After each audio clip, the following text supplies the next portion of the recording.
Et maintenant, encore une fois, on se rappelle, on est là aussi pour dénoncer ce qui se passe, dénoncer le crime que Achour a vécu.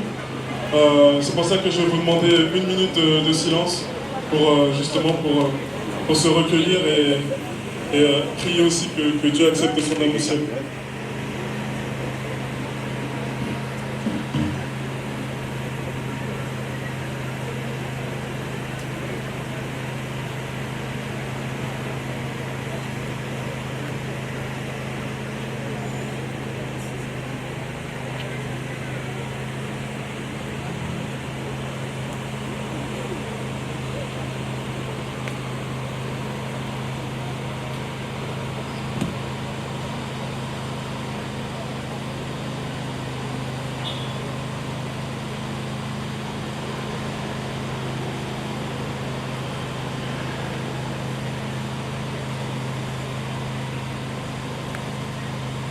Les chrétiens persécutés! Ça suffit! Ça suffit! Les chrétiens persécutés! Ça suffit! Ça suffit! Les chrétiens persécutés! Ça suffit! Ça suffit! Les chrétiens persécutés! Ça suffit! Ça suffit! Les chrétiens persécutés! Ça suffit! Ça suffit! Les chrétiens persécutés! Chrétiens persécutés, mais Jésus nous dit d'aimer.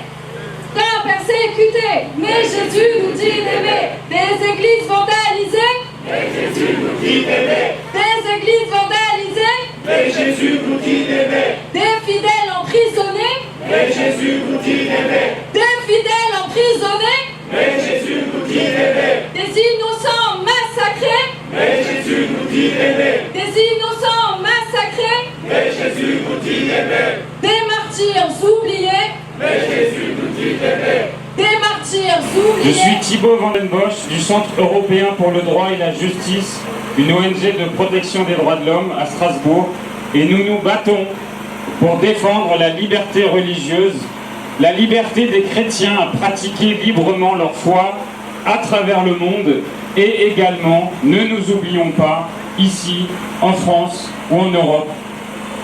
Chers amis, chers frères et sœurs dans le Christ, aujourd'hui dans le monde, 380 millions de chrétiens sont persécutés pour leur foi. Depuis l'an 2000, 1600 martyrs pour leur foi, chrétiens, protestants, catholiques, orthodoxes, ont été individuellement recensés et reconnus par le pape Léon. En Europe, plus de 2400 actes antichrétiens ont été dénombrés en une seule année, parmi lesquels 230 agressions physiques directes contre des chrétiens à cause de leur foi. Ici même en France, des églises sont vandalisées et incendiées. Des chrétiens sont menacés et harcelés. Et derrière chaque chiffre, il y a un visage, une famille, une communauté blessée. Aujourd'hui, nous faisons mémoire d'Achour, chrétien irakien sauvagement assassiné à Lyon en plein direct sur TikTok pendant qu'il témoignait de sa foi chrétienne. Voilà la réalité, ici, chez nous. Qui se scandalise? Qui se scandalise de voir des chrétiens insultés, menacés, frappés, assassinés? Qui se scandalise de voir des églises incendiées, des croix brisées, des cimetières profanés? Mais je vous le dis, à vous qui m'écoutez, aimez vos ennemis, faites du bien à ceux qui vous haïssent, souhaitez du bien à ceux qui vous maudissent, priez pour ceux qui vous calomnient. À celui qui te frappe sur une joue, présente l'autre joue. À celui qui te prend ton manteau, ne refuse pas ta tunique. Voilà la réponse de notre seul Maître et Seigneur. Frères et sœurs, les chrétiens ne répondent pas à la violence par la violence. Mais cela ne veut pas dire que nous devons nous taire. Et ce rassemblement ici, en plein cœur de Paris, est la preuve que nous élevons notre voix. Oui, nous élevons notre voix pour les chrétiens qu'on veut réduire au silence. Oui, ne craignons pas d'élever notre voix jusqu'à ce que nos institutions nous entendent. Car que font-elles pour nous protéger, nos institutions? En France, La Commission nationale consultative des droits de l'homme publie chaque année un rapport sur la lutte contre le racisme, l'antisémitisme et la xénophobie. On y trouve les actes anti-musulmans, on y trouve les actes antisémites. Mais où parle-t-on des actes anti-chrétiens? Exclus, car ce sont de simples faits de petite délinquance, vol dans les églises ou dégradation de cimetières. Aucun rapport avec la religion donc. Circuler. Les actes anti-chrétiens n'existent pas. Et à Bruxelles, même logique fallacieuse. Depuis 2015, la Commission européenne a un coordinateur de la lutte contre l'antisémitisme et un coordinateur de la lutte contre la haine anti-musulmane. Mais pour la haine anti-chrétienne, rien. Et pourtant, les députés du Parlement européen sont nombreux à en faire régulièrement la demande. Encore une fois, les chrétiens n'entreraient donc pas dans la lutte contre le racisme, la xénophobie et les autres formes d'intolérance, mais les musulmans et les juifs, oui. Heureusement, une organisation a eu le courage de dire la vérité. L'OSCE, l'Organisation pour la sécurité et la coopération en Europe, a reconnu officiellement la réalité de la haine antichrétienne. Elle a même récemment publié pour la première fois un guide pratique pour aider les États à protéger les chrétiens. Et dans quelques semaines à Varsovie, lors d'une grande conférence internationale de l'OSCE, je pourrai témoigner de ce que j'ai vu aujourd'hui. Oui, il y a encore des chrétiens qui se mobilisent. Aujourd'hui, notre message est clair. Nous demandons aux autorités françaises et européennes de reconnaître la haine antichrétienne en Europe et d'assurer une protection spécifique pour les chrétiens. Nous demandons à tous les chrétiens, protestants, évangéliques, catholiques, orthodoxes de signaler les crimes antichrétiens, qu'ils les subissent eux-mêmes ou qu'ils en soient témoins, qu'ils en parlent à leurs prêtres, à leurs pasteurs, à leurs évêques. Mais également, nous leur demandons d'oser en parler à la police, à la gendarmerie et de collaborer avec les ONG comme le Centre européen pour le droit et la justice qui portent notre voix dans les médias et devant les instances internationales. S'il y a des victimes parmi vous, et je suis sûr qu'il y en a, je peux vous faire témoigner au Parlement européen dès le mois de novembre. Prenez contact avec moi. Car si nous ne parlons pas, qui parlera? Si nous ne témoignons pas, qui témoignera? Chacun doit prendre sa part dans le recensement des crimes antichrétiens, sinon les autorités ne pourront jamais prendre la mesure du phénomène et y répondre correctement. Mes frères et sœurs, nous ne sommes pas ici seulement pour dénoncer. Nous sommes ici pour témoigner de notre foi, de notre espérance et de notre charité. Aujourd'hui, à Paris, notre rassemblement se veut un triple signe. Un signe pour l'État et les institutions, à qui nous demandons d'agir. Un signe pour l'Église et les chrétiens, que nous encourageons à rester fidèles aux promesses de la résurrection du Christ, crucifié pour nous. Un signe pour le monde, qui doit voir qu'il reste des chrétiens ici pour défendre les chrétiens persécutés là-bas. Frères et sœurs dans le Christ, ne nous laissons pas enfermer dans la peur ou le ressentiment. Car en lui était la vie, et la vie était la lumière des hommes. La lumière brille dans les ténèbres, et les ténèbres ne l'ont pas arrêtée. Unissons nos voix dans la prière et dans l'action. Je vous remercie. Mesdames et messieurs, chers frères, chères sœurs, au nom de l'association des Assyro-Chaldéens en France, je veux dire notre profonde tristesse et notre colère face à ce crime lâche et ignoble.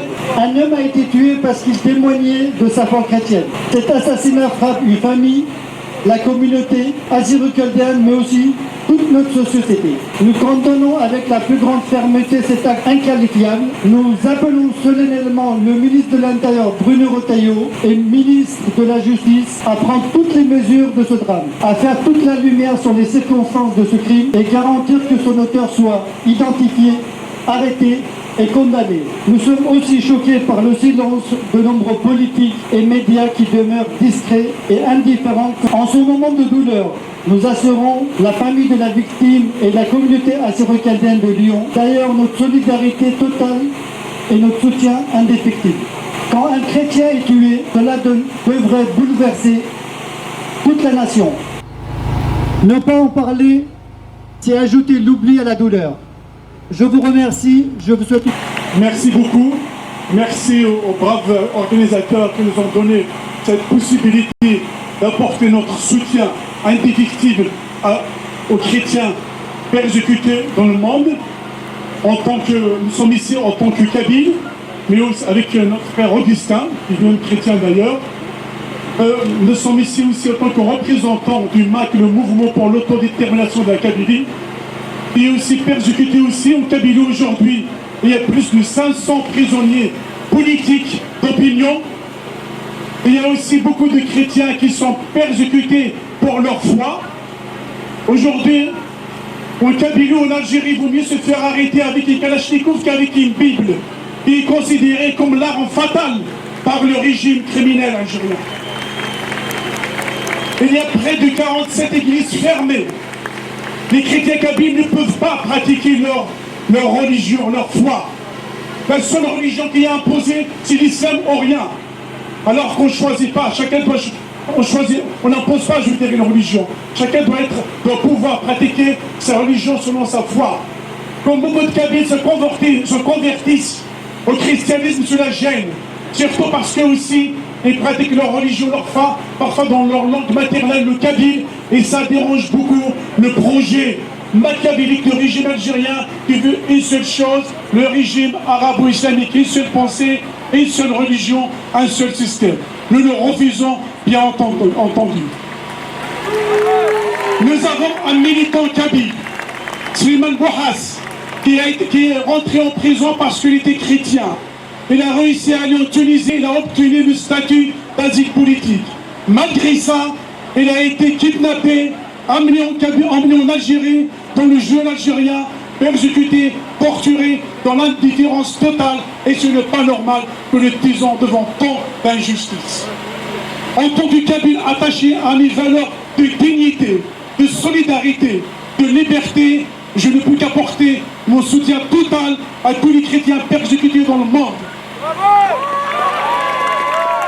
Je vais finir, mes chers amis, tous ensemble, nous devons nous soutenir tous ensemble, parce que nous sommes persécutés en tant que Kabyles, en tant que chrétiens, et nous le refusons.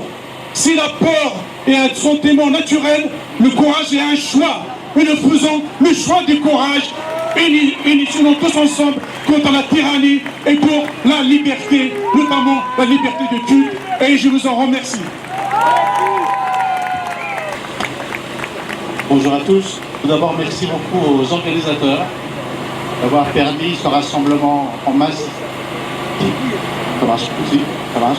Et merci aussi à votre présence, à vous toutes et à vous tous ici même.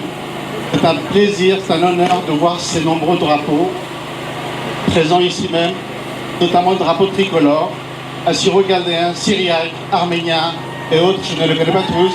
Je voudrais qu'on les applaudisse chaleureusement, s'il vous plaît. Je m'exprime ici en tant que président du comité de soutien aux chrétiens d'Irak. Et en préambule, je souhaite rappeler que Achour, assassiné lâchement, faisait partie d'un des réfugiés, d'un des premiers réfugiés que l'association CSC avait accueilli en France. On a vu comment ça s'est fini pour lui. Mesdames et messieurs, chers amis, nous sommes réunis aujourd'hui dans la douleur, mais aussi dans la dignité, pour rendre hommage à Achour Sarnaya, âgé de 46 ans, assassiné le 10 septembre à Lyon. Un homme en fauteuil roulant, un réfugié, un témoin de la foi, a été tué dans la rue, là où il se croyait en sécurité. Ce crime n'est pas un fait divers, c'est le symbole d'une tragédie plus vaste. La persécution silencieuse des chrétiens en France, au Moyen-Orient, en Afrique, dans un monde qui trop souvent détourne les yeux. Cette persécution s'est exportée dans toute l'Europe, sans que cela réveille les consciences et nos politiciens, sans oublier les médias, préférant l'option du relativisme. Achour n'était pas seul dans sa souffrance. Il portait l'histoire de millions de chrétiens orientaux, et non pas les chrétiens d'Orient, comme on les qualifie régulièrement, parce que c'est un peuple autochtone tout simplement, donc d'Irak, de Syrie, du Liban, d'Égypte, de la Terre Sainte, et sans oublier l'Arménie, victime du dictateur azéri, avec la complicité de l'Union européenne. Donc la présidente a préféré choisir le déshonneur avec l'approbation de ce monde dont malheureusement la France. Ces communautés existent depuis plus de 2000 ans, depuis la naissance du christianisme, enracinées dans une foi, une culture et un héritage qui a traversé des siècles. Elles ont résisté aux conquêtes, aux invasions, aux dictatures, et aujourd'hui, elles subissent un exil forcé, un génocide silencieux, à l'instar du génocide de 1915, perpétré par l'Empire ottoman turc, avec plus de 2,5 millions de victimes d'origine arménienne, assyro-chaldéenne, syriaque et grecque-pontique. Et de nouveau avec la complicité de l'Occident, dont l'Allemagne en allié principal à l'époque de l'Empire ottoman turc. Depuis la chute de Saddam Hussein, l'Irak a vu ses communautés chrétiennes décimées. Des attentats ont frappé les églises, les familles entières ont été enlevées et exécutées. En 2014, avec l'arrivée de l'État islamique, on préfère dire Daesh parce que c'est plus diplomatique, des villages entiers de la plaine de Ninive, avec Mossoul, Karakosh, ont été vidés et des monastères centenaires détruits. En un siècle, les chrétiens d'Irak sont passés d'1,5 million de moins de 300 000 aujourd'hui. Ce n'est pas seulement une diminution, c'est un exode, une disparition programmée.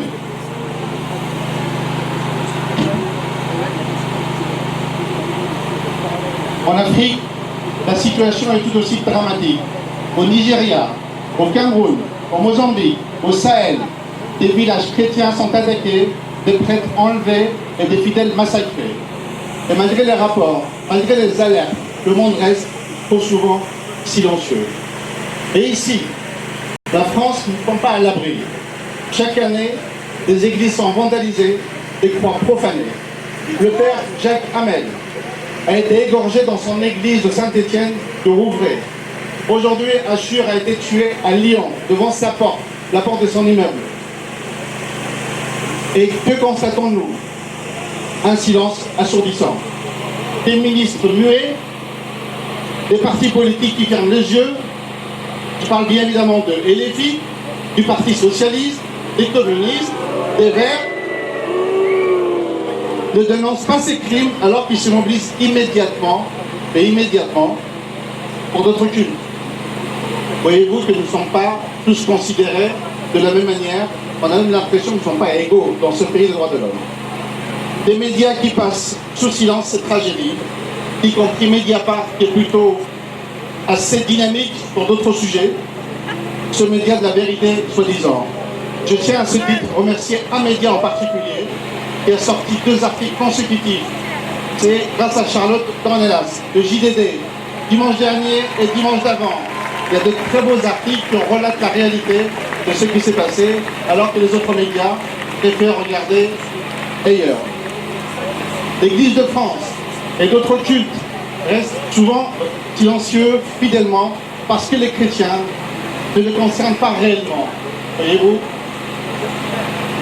Ce silence sélectif des artistes, des sportifs, des intellectuels et des journalistes renforce ce mutisme complice.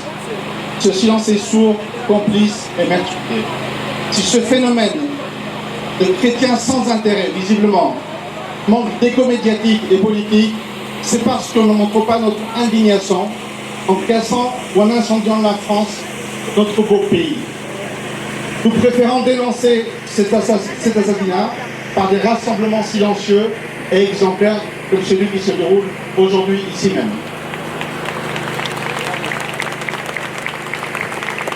Nous demandons que la France prenne ses responsabilités pour une fois. Nous demandons que le gouvernement fasse évoluer la loi. La loi qui aujourd'hui ne répond malheureusement pas à l'évolution de la société.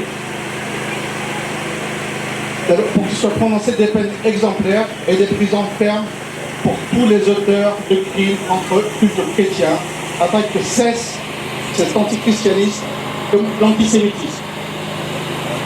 Monsieur Emmanuel Macron, je vous interpelle directement ici devant témoins. En vous accusant du silence, alors que vous êtes censé de protéger vos concitoyens. Pendant que ces chrétiens sont massacrés, vous préférez vous rendre à l'ONU pour prononcer un discours contre-productif sur le Proche-Orient en selfie avec le deuxième boucher de la Syrie.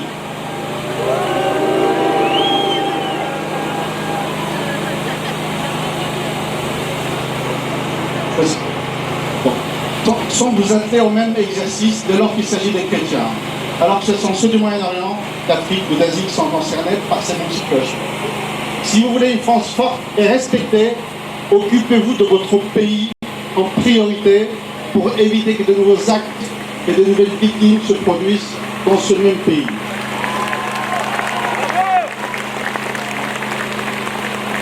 Nous rappelons l'Europe et l'Occident à cesser cette hypocrisie.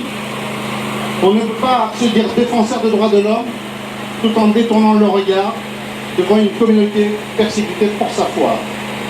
Nous appelons enfin l'Église de France, que je trouve tellement silencieuse, tellement absente, tellement négligente vis-à-vis de ceux qui vivent les chrétiens orientaux, chez eux et ici même, donc ils ont été accueillis par ce beau pays qui leur a donné la possibilité de vivre en paix. Ashur Sarnaya n'est pas seulement une victime, il est devenu un symbole. Ton symbole, c'est aussi votre présence qui l'honore. Un symbole de la souffrance des chrétiens d'Orient. Un symbole du silence qui tue une deuxième fois. Un symbole du combat pour la vérité et pour la dignité humaine.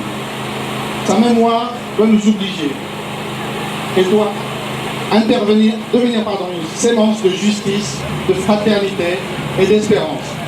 Nous ne pouvons pas laisser l'oubli s'installer. Nous ne pouvons pas rester silencieux. Aujourd'hui, nous disons non à l'indifférence, non à la complicité, non au silence des partis politiques et les filles, partis socialistes et les autres partis que j'ai cités tout à l'heure, non au silence des médias complices, des journalistes, des artistes, des sportifs, des intellectuels. Oui à la vérité, oui à la fraternité, oui à la justice et des peines exemplaires. Et oui à la protection concrète des chrétiens persécutés ici et ailleurs. Ashur Sarnaya nous rappelle à agir. Samson appelle à rompre le silence. Sa mémoire nous oblige à la justice. Merci beaucoup à vous toutes et à vous tous de votre présence encore une fois. Merci aux organisateurs qui sont présents ici. Et j'espère que ce mouvement ne sera pas le dernier et surtout il n'y aura pas de récupération politique dans ce beau rassemblement. Merci beaucoup. Bonjour à toutes et à tous. Merci de votre présence si nombreuse. Il était pour moi naturel que d'être présente parmi vous pour ce rassemblement. Merci aux organisateurs. Tout simplement parce que c'est un sujet qui me tient à cœur. Je suis élue à Rosny-sous-Bois en Seine-Saint-Denis, en charge de la laïcité et de la lutte contre les discriminations.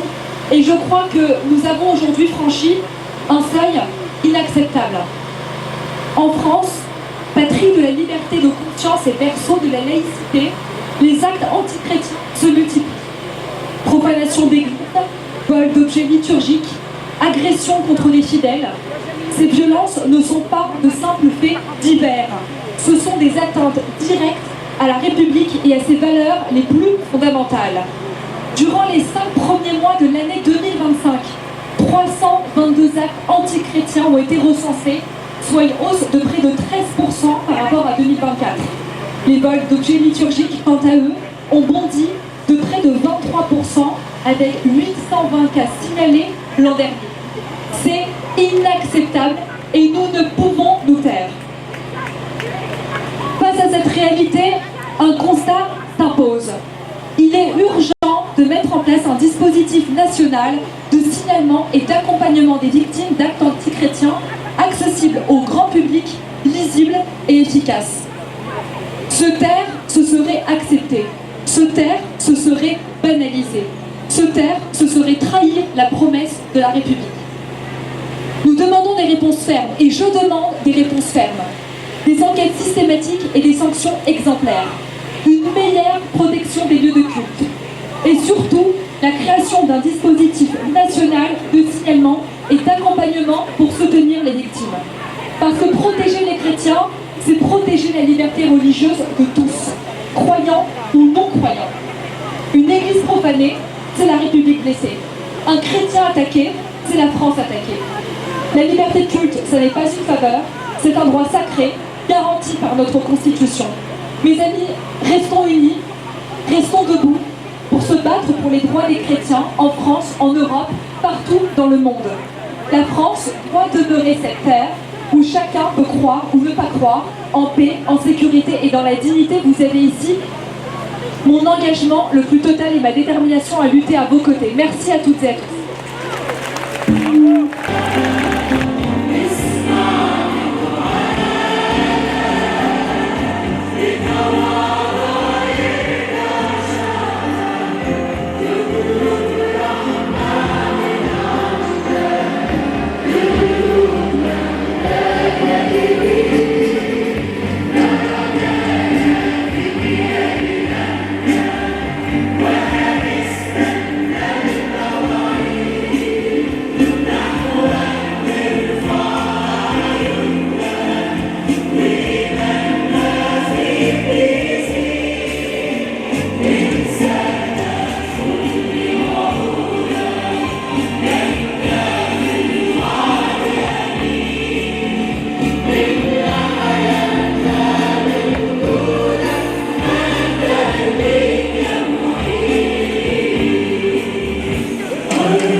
colonial algérien actuellement.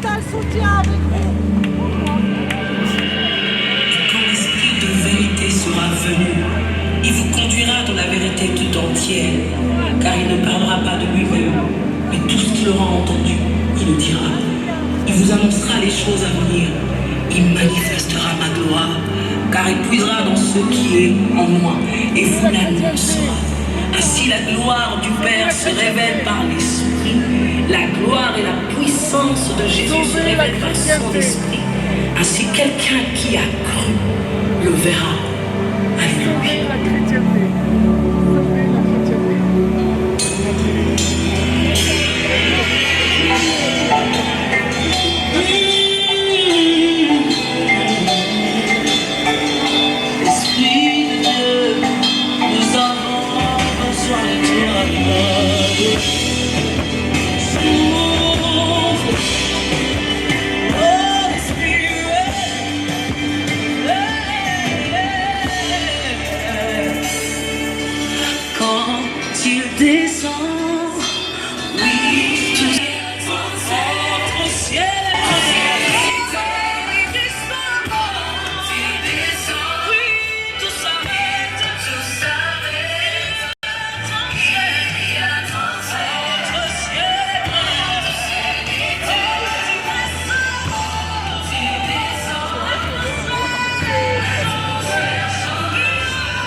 الأمل ودبرانا إيه بخاتك ماركت رشتيا كي باش تتآتي يوما سبقات المي وكي بيشو وقميه لنا خائن بس مالو شانش لما تواتا دانيال شكلنا طاوتا وخن آتو خورجان دي لباطر الكاميرا اديو كانوا قيادتو لان تقليتة مشي حاية مدنخة اقدام مدنخة كل انا جديلي بال تركيا والسوران ولبنان ومصر تقليتة نسبة اديو تم خاسيو مي خسر ديان شمو اشور تري قطالة قنطرد بيتو والكنا اشور دي وجانو خا سورايت باريس لا مشي حيوتا اشتا غيزو سوسيو مخي مرة فرنساي وكنا انا بقيري اللو مخيل تلفوناش نشوة ديلي ليون يميلالي شت تلبو ارباسر اتيا فرنسا بقاتشيوتا تلبو 15 ولا لالو ستاتيو دو ريفوجي بوليتيك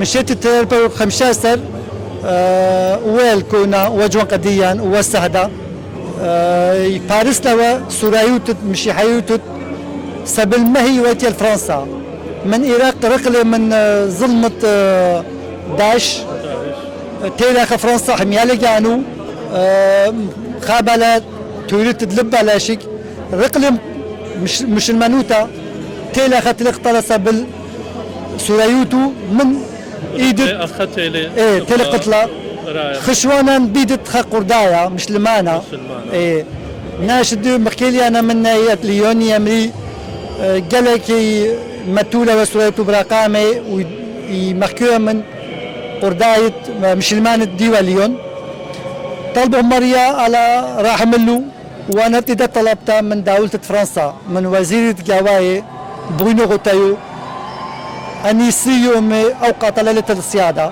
جيبوا خيادر لمو اديو ديو بخايقو دخيوتت اوروبا لازدو تولاد شو من دي خاسو ديان باتي قطايا كلاخو اتش مارا لمو دولة فرنسا طريالي وقع طولا جو جعداني ما كنت نقلمي وبنميل دا بريس خزوة فرنساي دين هاي خودايا قريبة بريشو كون ميديا وبوتقيب قيميش قاني دين دي وخا مسلمانة مغزالا شتت وخا مسلمانة باتوكم تاتل قطالة قم تردم زقفت كون فرنسا ويدا رابي رابطة كيفاش تايدو كان بلدياتا قم ترد بلدياتا لمو دين دي اللي خسورايا لي بالطوخ مارا اللو وخام دي خينا دين طارت ما زيدناش دو من دي دا تقولوا زرتا خازنا الجانا ربطة لزرتا سوريا ديان ديلا بخايا جو باريس إل دو فرانس ليتي ليلدا تقليتت سبل مشي حيوتا هاي خو اخني سوريا تي حمي وكنا ديان شمو عاشور باش سقلتا بس اكيد خازن فرنساي كوبتاي انا غزلي كابيل سوريا هو تولي حامل وسوريا ديان اخني ديان جماعة باريس ولانتي بيت ديان سرسل بشيتي اقلاتن اديو دنيا باس انت تدش خشمش سقيله كنت خالتي وقبقشو دين ديلا سوريا تايا على عين كون مش عيطه ديان وشكنا توخون وبس ما جانا خذ الله ما بطيله ميساج ديوخ بس ما جانا بس ما جانا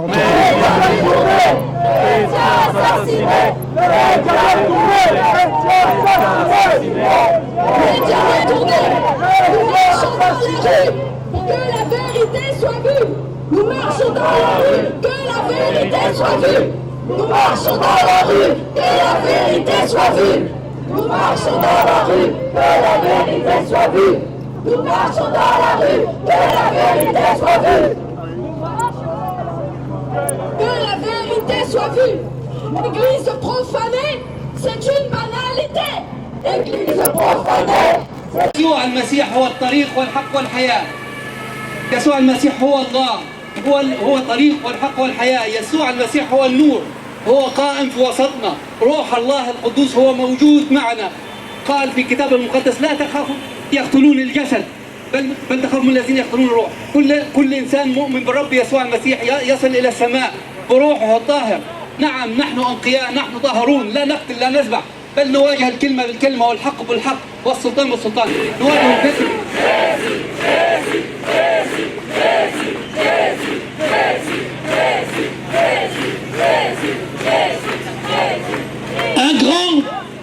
Un énorme merci à chacune et à chacun sur cette place mémorable de la Bastille. La France a connu une révolution, mais la plus belle, la plus grande des révolutions, c'est celle que le Christ a menée dans ce monde pour l'amour et pour la paix. Et je tiens vraiment avec chaleur et avec beaucoup de respect à remercier les agents de police, les brigadiers. S'il vous plaît, faites du bruit pour la police, merci.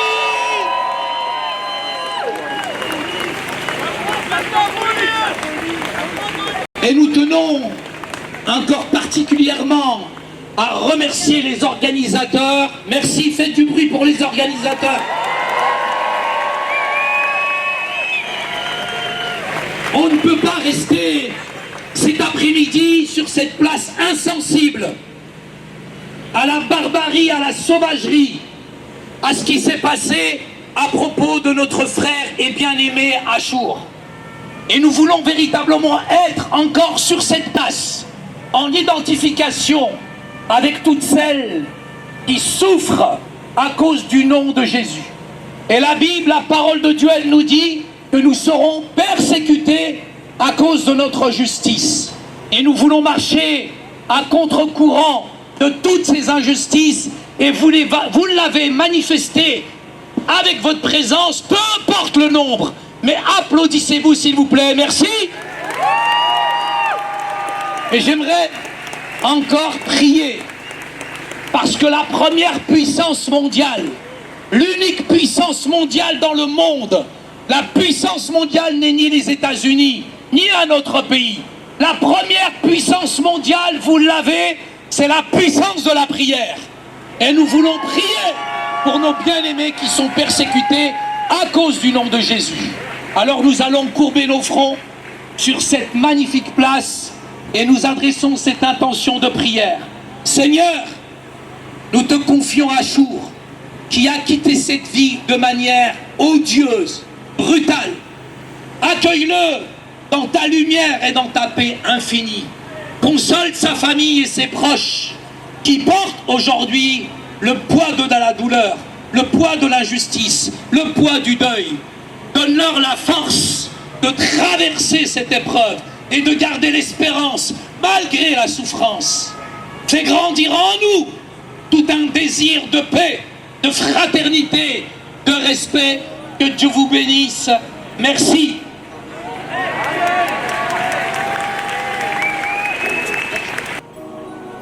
L'ange du Seigneur apporta l'annonce à Marie. Je vous salue, Marie, comblée de grâce. Le Seigneur est avec vous. Vous êtes bénie entre toutes les femmes. Et Jésus, votre enfant, est béni. Sainte Marie, Mère de Dieu, priez pour nous, pauvres pécheurs, maintenant et à l'heure de notre mort. Amen, Amen, Alléluia. Voici la servante du Seigneur. Qu'il me soit fait selon ta parole. Je vous salue, Marie, comblée de grâce. Le Seigneur est avec vous. Vous êtes bénie entre toutes les femmes. Et Jésus, votre enfant, est béni. Sainte Marie, Mère de Dieu, priez pour nous, pauvres pécheurs, maintenant et à l'heure de notre mort. Amen, Amen, Alléluia. Et le Verbe s'est fait chair. La forme et le fond, je m'en fous, mais complètement de ce que vous pensez. Par contre, je vais vous dire ce qui m'anime ici, c'est la personne de Jésus. Et Jésus lui-même, parfois, sa violence a été manifeste face à l'horreur, face à l'injustice, face à l'incrédulité des gens. Ce sont les violents qui s'emparent du royaume des cieux. Maintenant, la douceur de Jésus, elle transparaît parce que je me suis converti. J'ai rencontré la personne de Jésus il y a plus de 30 ans. Il a changé, transformé mon cœur et ma vie.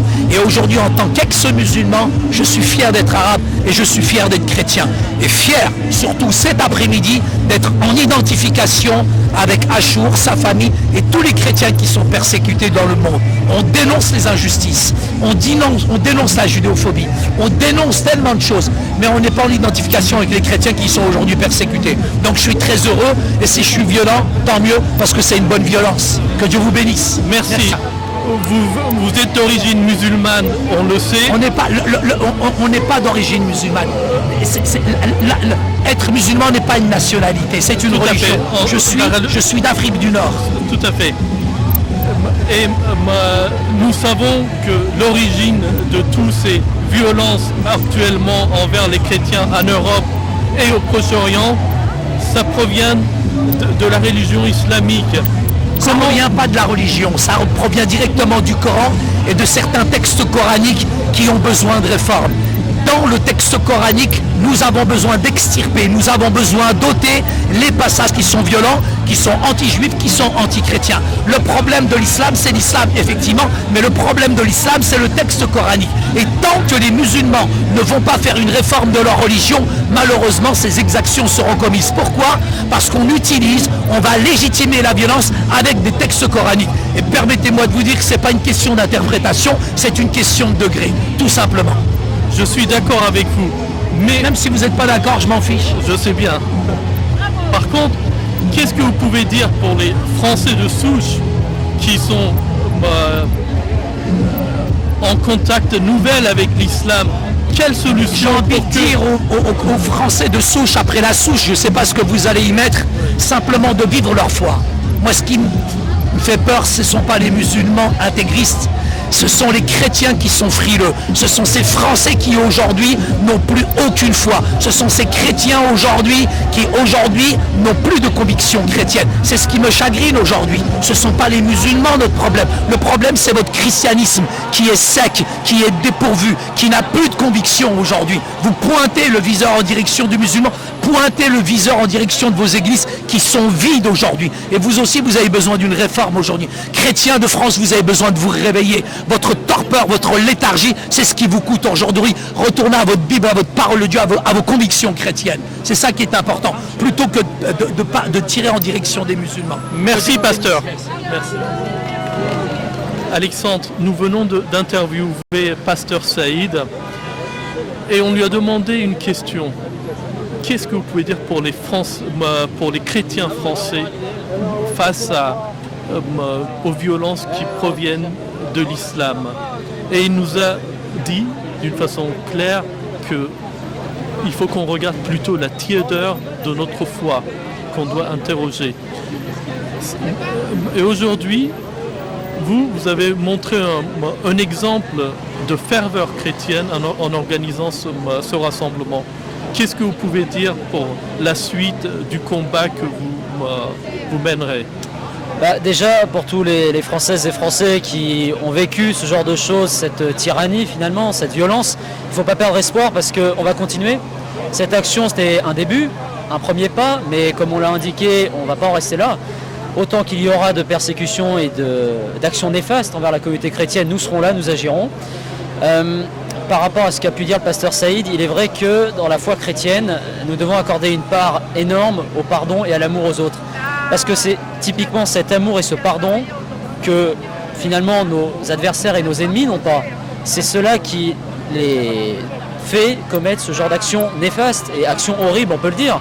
On l'a vu pour Achour, lâchement assassiné, parce que son assassin n'a pas su éprouver d'amour ou de pardon ou même de compréhension. Donc il faut rester dans cette optique d'ouverture, il faut continuer à militer comme on l'a fait, pas à travers des actions, parce que beaucoup ont craint à l'annonce de ce rassemblement des actions violentes, mais on a bien insisté sur le fait que là n'est pas notre fondement.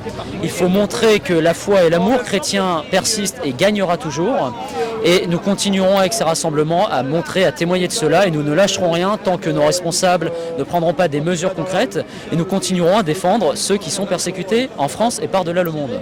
Merci Alexandre, que Dieu vous bénisse. Vous de même, merci. Merci. Est-ce qu'on